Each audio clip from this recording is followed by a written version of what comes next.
Hello, Alex. How are we doing? I'm very good, sir. You okay? Yeah, very well, thank you. Very well.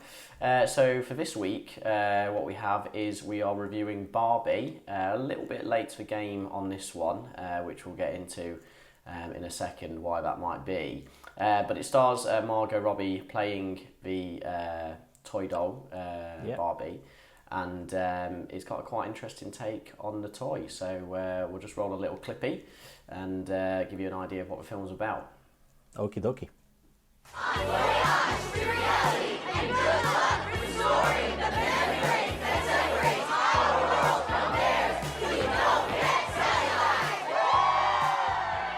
I guess she's going without you. You're so lost, Ken.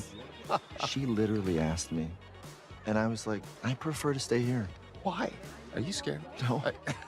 I bet you're scared. And I bet she doesn't even want you to go. Well, you bet both those things incorrectly, and I bet in the opposite direction. Yeah.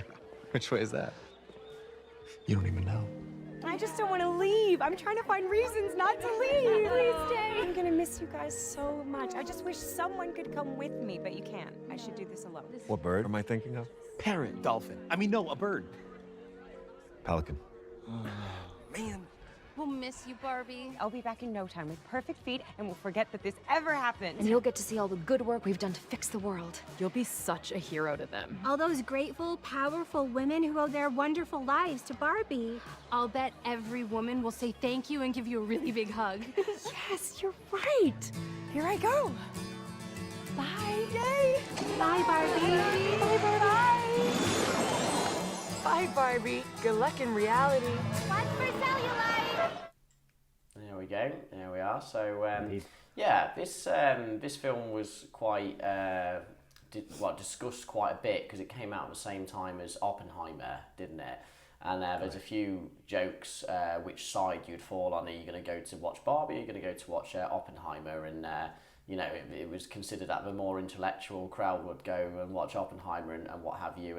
And there's also a woke tag to this film, wasn't there? Which, yeah. after viewing it today, I believe that was really not right, and it shouldn't have had that. The film mentions feminism a lot, but it's kind of like old school feminism, if you ask me.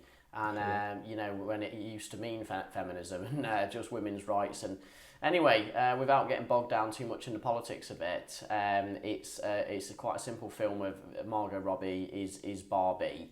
And she starts off her day like any other day, it's all wonderful and pink and everyone's in a good mood, and she goes to the beach to see Ken and then blah, blah, blah. And then the following day, she, I think the actual quotation is, does anyone ever think about death? And the whole party stops, doesn't it, when she's at her house? It's like, that's not what Barbie thinks. That's not what the perfect Barbie would say, ever perfect say. Barbie would say, yeah. But it turns out it's actually an embodiment of the owner putting her woes onto the doll. But yeah, that's just kind of the premise of it. So, but what did you make of it upon first viewing, Alex? This absolutely is a brilliant film in itself. is very well written. So basically, the way Barbie Land works, which is a fictional world, is that the toys in this Barbie Land are connected somehow emotionally with the real people that are playing with those toys. And if those people are not happy in the real world, then they're not happy. And that's just a brilliant context, the way to put the world in that way. And obviously what happens during the film is imperfections start to show up in Barbie Land. So it's full of fun moments. Barbie herself, everybody's called Barbie in the whole Barbie Land, first of all, because you've got so many variations Barbie of or the toy. Ken.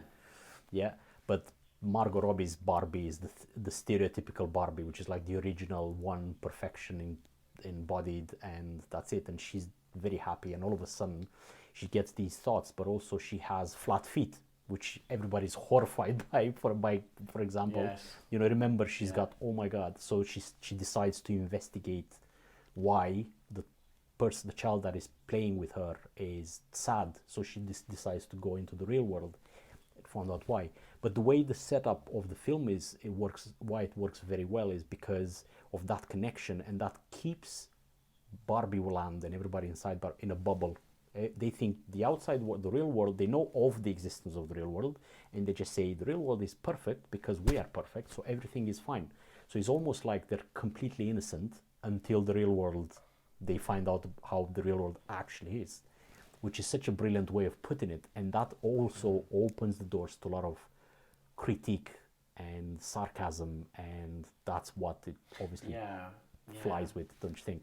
Is it, all the subtext. Well, just to add, just to add to what you're saying, you know, about the two worlds kind of colliding, is, you know, if you look at the Barbie universe and all the girls are wearing pink and all the boys have got a six pack, in itself, you could label that as almost sexist and false, if you will.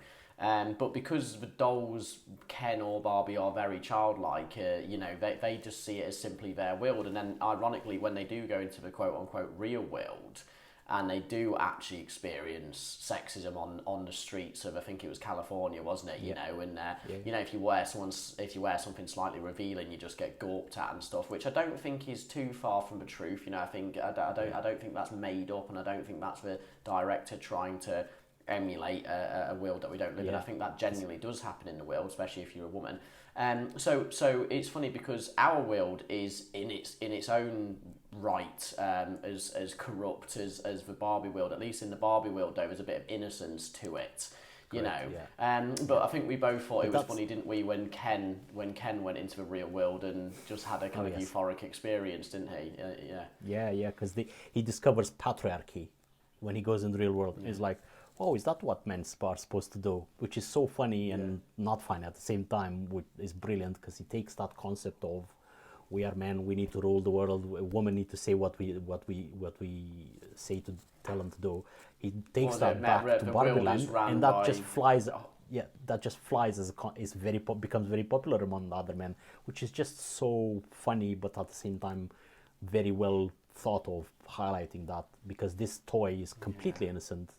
Go into the real world and they pick up the bad habits. And you know, as I say, I don't think that was overdone as well. I think there might be a lot of people who watched that and thought, you know, they're trying to imply that men rule the world, and any man who's slightly macho will believe that. But to be truthfully honest, it was just quite a funny, well-to-do, well-scripted take on Ryan Gosling's Ken. You know, and it was quite hilarious, him strolling around California going, this is a man's world, men rule the world. Like, it's obviously satire with a small amount of truth to it. Overall, I actually thought the message of the film was quite good in that regard anyway. The other fun part is that it also reanalyzes what Barbie represents as a toy, because, you know, this is a 50-year-old toy, if not longer than that. I don't know the history of the toy, but it has been embodying perfection for a very long time. And then when Barbie gets to the real world, she realizes actually that's not good to embody, to teach little girls from an early age that they need to be perfect, they need to look that, they need to look that. So it's almost like a self-discovery as a Barbie doll, as the concept and the brand, thinking, oh, hold on a second, we need to change. And it gives you that balanced sort of self-assessment also. If a toy it looks at itself, self-analyzes that way, you know, real people should do a better job than a toy. So it sort of hints at saying, look what a doll has to do, change the concept of being perfect or having to be perfect, and reinvent yourself, which is what I liked about the film, because it's balanced. It's never one-sided, like women talking, for example, which we talked about and we felt was a bit one-sided.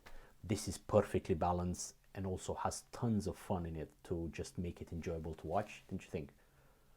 Yeah, I do, and even towards the end of the film, which I think we both agreed maybe 20 minutes, 25 minutes, a bit too longer than it should have done. But anyway, in the conclusion of the film, you know, they actually say, you know, because they're trying to make Ken come out as just himself, you know, just Ken, and he doesn't have to have Barbie in his life, you know. And while that's all going on, they talk of ideas how it should be men and women who control Barbie world to a certain extent, you know. So it's not all about having a matriarchy as opposed to just having a patriarchy, you know. And I thought these ideas were quite good, you know. And I think it's been labelled. I almost think like maybe because of the current culture of everyone hates woke, it might have been labelled as woke when it shouldn't have done, really. And I think that's deterred me from watching it. And I now feel like I probably shouldn't follow the crowd in the future. That's another thing that it does well. You know, breaks preconceptions, breaks societal judgments before you even see it. And it's very bold, so I'm surprised that this was made, considering how much critique is on the company that produces dolls. They just make fun of the company all the time, basically. So I'm thinking, how did the board, the Mattel Toys, allowed this film to be made? But it just goes against and in itself, the director, Greta Gerwig, has 4 films that she's directed, and none of them are the same. They're all very different types of films, so she doesn't get put in a box herself as a director, which is again very welcoming. So again, very well done to the whole production, basically. But what a film! I watched it on Prime. I rented it. I think it's on all the streaming services by now. But absolute full-on recommendation any time of the week. It doesn't really matter what you're in the mood for. This will stir your judgment, make you think about things, and also it's a pleasure to watch, to be honest. I was going to say, at the very least, it'll make you laugh. It's a funny film. Absolutely. It's a very good film. Yeah, especially Ken's character as well. Ryan Gosling, I think, smashed it. Absolutely, to be honest. yes, agreed. Really agreed. did, yeah. Absolutely, yeah. Good. Barbie, full review, written review. We'll put it on our website, which is down below. And then absolutely full on, I think it's a 5-star film. We'll see it at the Oscars, to be honest, this year. I think until next week, Buzz. Thank you. Yeah, take care, Alex. See you later. Bye-bye.